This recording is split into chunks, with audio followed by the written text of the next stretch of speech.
God is present. We are continuing our study of the book of Genesis in its first chapter, today talking about the first day, the symbols behind this narrative of how the first day was created and what happened in the first day of creation that we find in the chapter 1 verses 3 to 5 in the book of Genesis.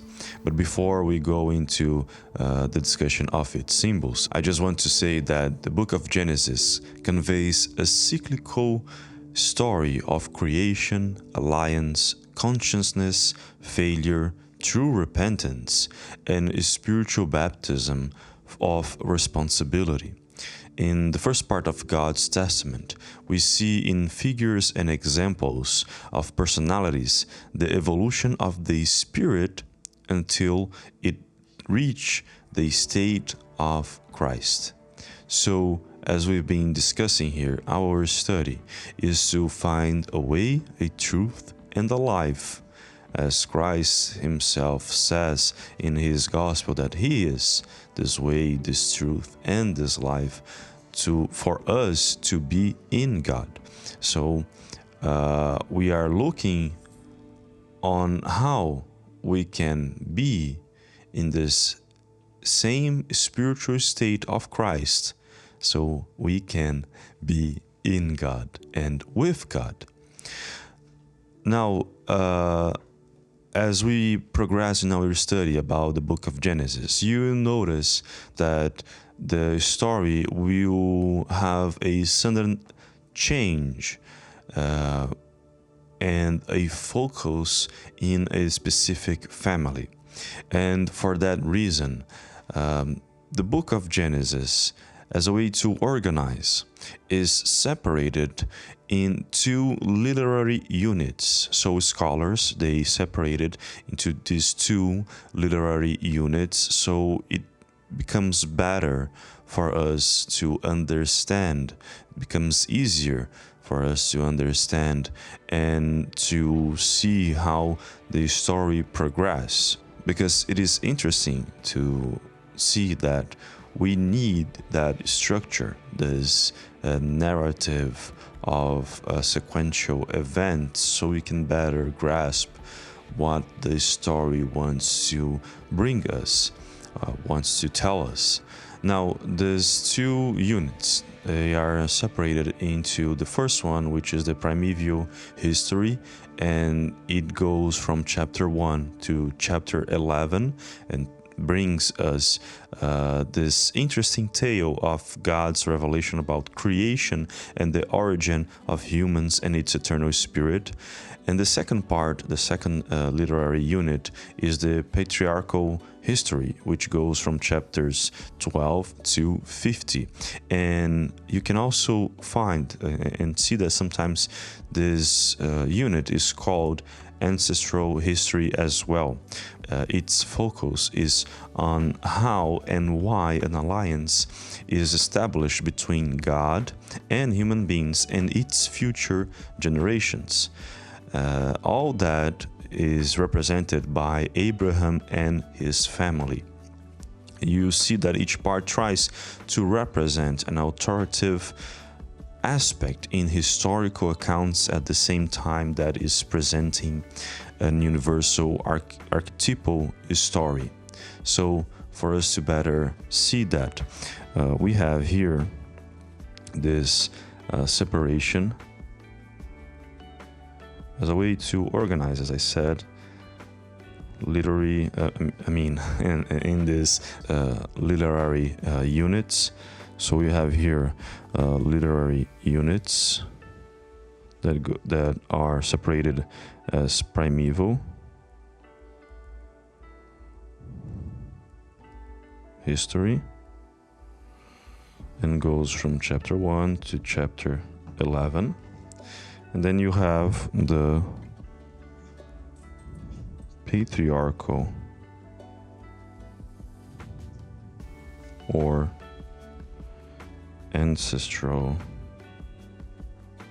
history that goes from chapters 12 2:50.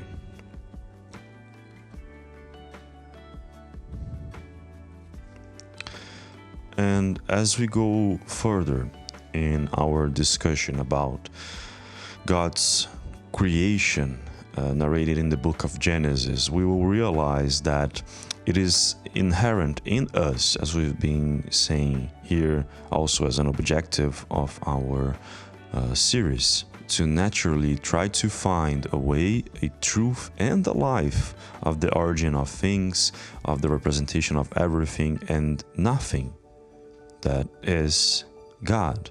So we naturally seek to understand everything and nothing and how they connect, what is their relationship. And that's God, because we're trying to understand its two parts, its two ways of manifest itself in the world. And we will be discussing more about this. But one thing I may add is that the book of Genesis is also a beautiful and even poetic narrative that brings forth an idea and a concept of how everything was created, and that later on would be a topic in scientific discussion. Funny enough, science and art are closer than we think. Musicians, they can talk better about this. But as for the endless debate between science and religion, in attempting to keep them separated from each other as endless enemies, here we are prone to the thought of the rabbi and theologian Eliezer Berkovits in his book God, Man, and History, which I want to bring here an excerpt so it becomes clear for us where we stand in this discussion. Here in his book, in the page 70 and 71, specifically in the chapter about creation, Berkovits writes, "When the evolutionary theory was first formulated in the 19th century, it raised a storm of indignation among the pious. It seemed to fly in the face of biblical teachings, and to this day it remains a popular scientific, between quotes, dogma that anyone who recognizes the validity of evolution has no need or use for creation. We are not concerned here with the critique of the scientific validity of the evolutionary hypothesis as such. Our interest is rather limited to the connection that may exist between this theory and the idea of creation. Now, whatever evolution may explain, it does not explain the beginning. For the evolutionary principle to be effective, one must assume the existence of some material which is subject to its sway. Natural selection may perhaps bring about the survival of the fittest, but only if there has previously been in existence a whole display of variations from among which the fittest may be selected. No matter how far back we pursue the rise of the variations over which natural selection exerts its control, we must still start somewhere with something that did not come into being as the result of evolution. Nothing will not evolve into anything. Even in its most radical form, the evolutionary theory must begin with the premise that prior to all evolution, there was something in existence from which, as the result of the evolutionary principle, the rest followed. So it had to have a beginning. But our focus needs to be in trying to understand the connection between these two ideas. Of course, the book of Genesis in its first chapters about the creation of the world and of the human beings and its eternal spirit and how the society started to organize, it's a way to summarize complex ideas you can't write specifics, not even when you're trying to explain a theory, in such a way that you go to details, because you may lost yourself in trying to be very specific in certain topics. Now, would that diminish the validity of what you're saying, or what the Bible is saying, because it doesn't go to specifics? Of course not, because here it will give us insights. It will give us that intuition on what to look for or what to question, so we can find a truth, which way to follow to find the truth, and thus a life, so we can put what we extracted from our search, the teachings, the lessons, into practice. And that's a way also to pursue God, to be in God. Now, let's go further in our study to understand the symbols behind the first day. And I'm going to bring here for us to remember the verses of this passage about the creation of the first day, how it was created and what was created, what happened in the first day of creation. Here we go to our translation of the Tanakh, made by Robert Alter, in the first chapter of the book of Genesis, verses 3 to 5. The first day, the light. God said, "Let there be light," and there was light.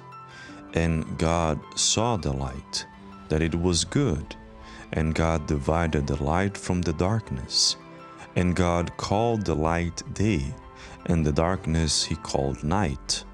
And it was evening, and it was morning, first day. Well, these short passages, as we will be seeing, they have a lot to teach us. And here in the first day is not different.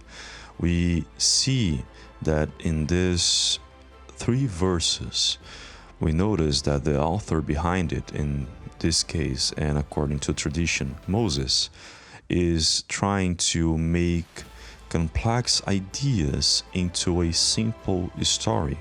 So imagine yourself watching all of this that goes on how the universe was created, everything happening at the same time. And you need to explain that to someone. You need to comprise all of that, what you're seeing, all of the universe that you are looking at, into simple phrases, in a simple way, so everybody and anyone, if not understanding what you're trying to say, at least have the stepstone to question it, and trying to look by themselves and try to see by themselves what it is that you're trying to narrate, what it is that you're trying to say. So here's a very fine job and poetic job, as we said earlier, to comprise complex ideas in a simple story. And that's an endless pursuit. We do that and try to do that every day when we are going to summarize what happened in our day to our wife, to our husband, to our friends. We won't go into details. Those details can go to a book if you want to write a book about the events of a day, or even the events of your life. But even then, it would be a boring book. You don't go too much further in the details. You try to summarize everything that is happening and make in a palatable way, in a way that we can digest, in a way that we can read, that we can understand. And Einstein, this scientific figure, and that was very religious himself, used to say, a theory is the more impressive, the greater the simplicity of its premises, the more different kinds of things it relates, and the more extended its area of applicability. So we see here in the book of Genesis the same thing. In its simple way to try to narrate the creation of God, we see that all the teachings that we can extract from it can be applicable in different areas of our lives. And here I go even further and to say that it's because it's bringing to us universal principles that represents God. Those universal principles, they are everywhere. Doesn't matter even the area of knowledge that we are talking about. They are there. In its essence, they are there. And we will see that regarding even the principle of paradox. Why? Because what we see here in the first day is two complex ideas, order and chaos, turn it into a simple one so we can understand with our limited processing that we have in our brains and grasp even the faint idea of how God's act of creation happened. But first things first, as the day, ironically. Here we see the emergence of paradox. And paradox is a principle for creation. It is there, and it needs to be there if something will be created. But what does the word mean? So we have here paradox, and this word, as we see in the dictionary Merriam-Webster, is a word to represent a discussion that even happened in ancient Greek. According to Merriam-Webster, the ancient Greeks were well aware that a paradox can take us outside our usual way of thinking. They combined the prefix para,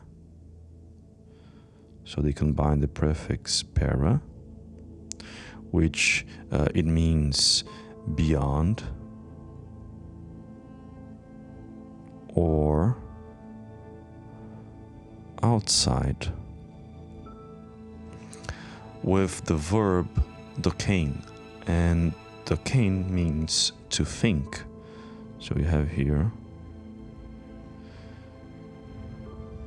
these two words that are connected and brings this idea into thinking outside of the box. So when the Greeks, they put those two words together, they formed paradoxos, an adjective meaning contrary to expectation.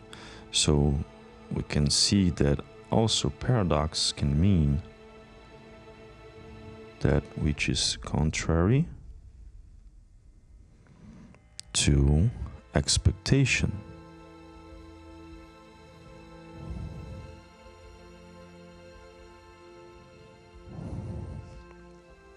And this shows us that the origin of the world is connected to the idea of what is contrary to expectations. A sense that we can be very familiar with, because every time that we put too much expectation into something, that when it happens can sometimes let us down. And when we don't put any expectations, that which is going to happen or what we are going to watch may exceed our expectations as well.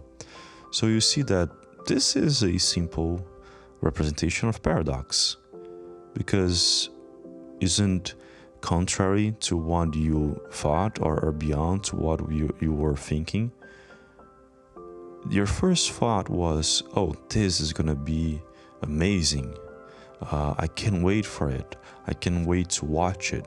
It's gonna be great. It's gonna be awesome. It's gonna be all the good things in my life.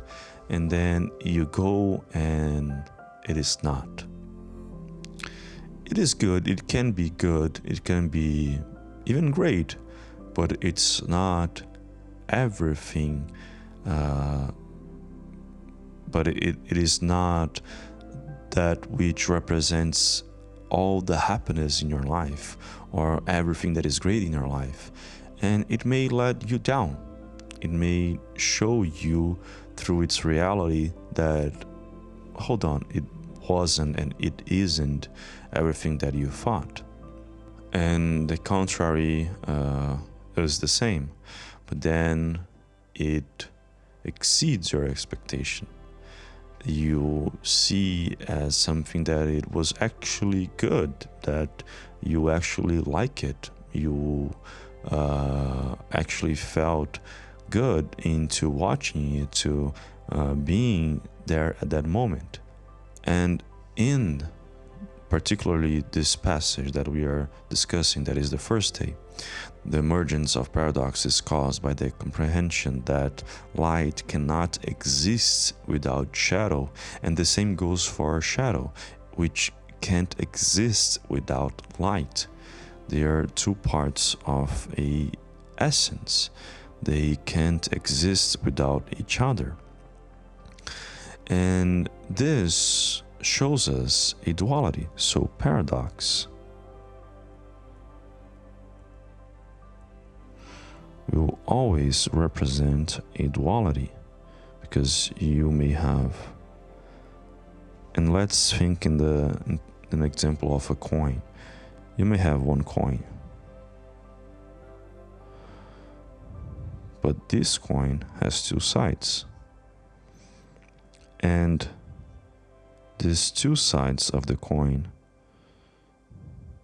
can't exist without each other.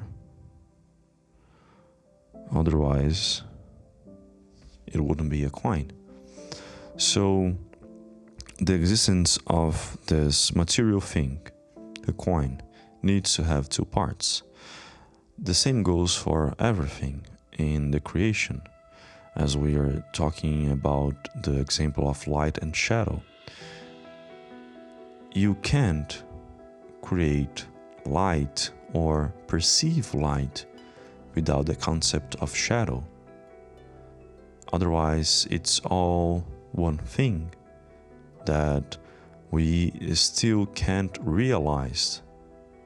So we need this duality, and paradox brings us this duality.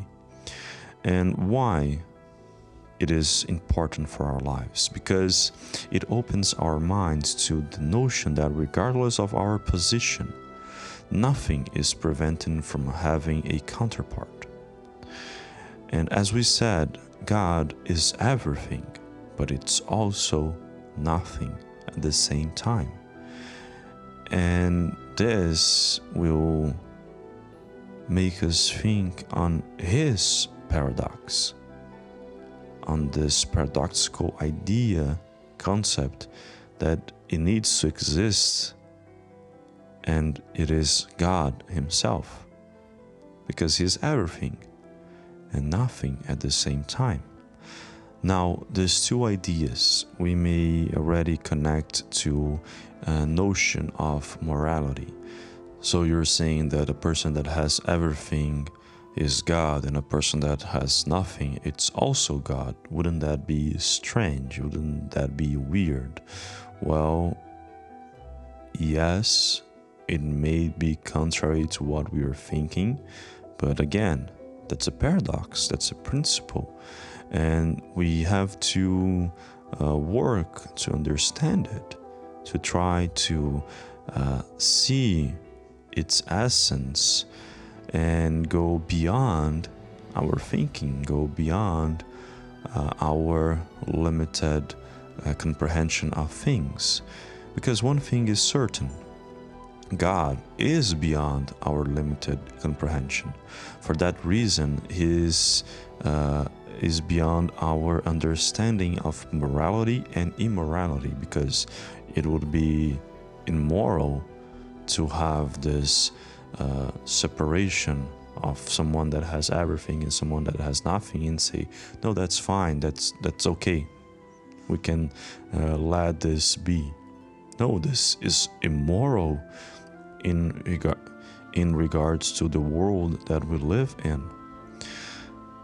So when we are talking about light and darkness, which this would also represent both of these two principles, that is order and chaos, it goes beyond the morality that we understand as a reality in our world. And it may sound confused, but let's see this trying to represent in a way that we can understand better. So you have here these two concepts, order and chaos, which is also light and darkness. Now, the dimension that they are in their totality is divine. So in this divine realm, this divine dimension, order and chaos represents in a general idea everything that brings order and everything that brings chaos. Now, it may sound complex, and it is complex. You see what we're trying to do here. What we said in the beginning, we're trying to comprise complex ideas into a simple one, so we can better understand that. And we won't be able to discuss about its totality because we have a particular perspective of the world. We are eternal spirits incarnated as human beings, and we are limited by our own vision, by how our brain works, by our mind, even our emotions and traumas and all that makes us be stuck and only see our own perspective, not see the universal one, not see the totality. But are we bound to not comprehend these principles, these ideas? No, because we're trying here. We can go beyond our thinking, and that's a paradox. That's necessary. Oh, we are here in this world as material beings and we are limited. Yes, that's true. But for that to be a concept that we can understand, for that to be a reality, its counterpart needs to exist. That is, we are also spiritual beings that can break with these limitations and understand and grasp better the idea of God, or God in its essence. Understand God better, understand His works, understand His actions in our lives. And when we work on that, we will realize and start to notice that different perspectives are only different positions into a same and universal principle, a universal essence of the universe. And I know that it created here this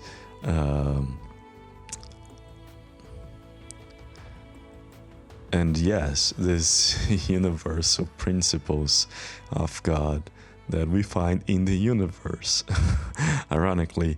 So it shows us that everyone has a way to contribute with their vision, with their perspective of the essence of God, in a way that we can understand more and more parts, more and more faces, more and more pieces, whatever the name that you want to give, of God. That goes to our idea of religion. And religion works with that. Religion tries to get complex ideas, complex topics in a transcendent realm, in a divine realm, and comprises into simple ones so we can understand and manifest in the world regardless of its perspective, because it is connecting us to something higher. It's connecting us to God. That's the meaning behind the word religion: to connect, to take out the veil that obscures our eyes, that don't let us see the essence, observe God in His essence. And in regards to the symbolisms of light and darkness, you might already think that you heard about that. Okay, you're talking about light and darkness, chaos and order. Well, there is a symbol that I remember here and represents pretty well what we were trying to say. This duality, this paradox. And yes, there is one. Yin and Yang, that comes from Taoism. Now, taking from what we say that every religion has a different perspective of God, we can then understand that Taoism, by having this perspective of God, was able to bring to us a piece of the essence so we can understand better. And they observed a universal principle, and they comprised that complex idea into a simple one that we can better grasp the lesson, the essence. We can better understand God. It is not to say that they created that principle. No, it is there. It's always been there. The essence, God, is there.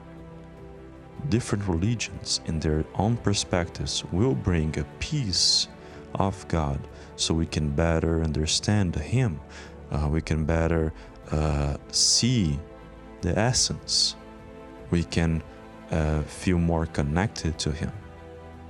So it is the same idea. We see in the book of Genesis this idea of light and darkness, and that from darkness comes light and from light comes darkness. Taoism took that principle, that universal concept, that universal principle, and comprised it into Yin and Yang. They are the same thing. I'm not saying that Taoists read the Genesis and brought this idea. No, I'm just saying that through their spirits, through our spirit, we can break from our material limitations and try to perceive the essence of God, try to perceive the universal principles of God, and comprise the complex ideas into simple ones, and thus creating this connection with God and working to be in God as Christ is in God. The question that we have to have in our minds is not who said it first, as who created that and they have the authority over that. No, because it is obvious who created what when we discuss about specific symbols of a specific religion. The question needs to be how this universal concept is repeatedly represented, and realize that universal concept, that universal principle. Our objective then is to understand the essence of things, to understand God. If two religions bring different perspectives of a same concept or a same essence, the matter becomes on what is the best representation for you to understand the universal principle of God. What is the truth that God wants you to see, so in your life you can live with God, you can be in God. And the universal principles of God will always emerge to be understood by His creatures, that is us, regardless of the different religious perspectives. Each perspective of God will be different, that is certain, but the essence is the same, it will always be the same. Brother Alziro Zarur once said that there are as many religions as there are degrees of understanding of human beings, according to the sum of their incarnations. And here is not an attempt to diminish other religions. No, he is stating that the different religions have different degrees of observation, so they are all in the same area. We are then seeing that here we have God,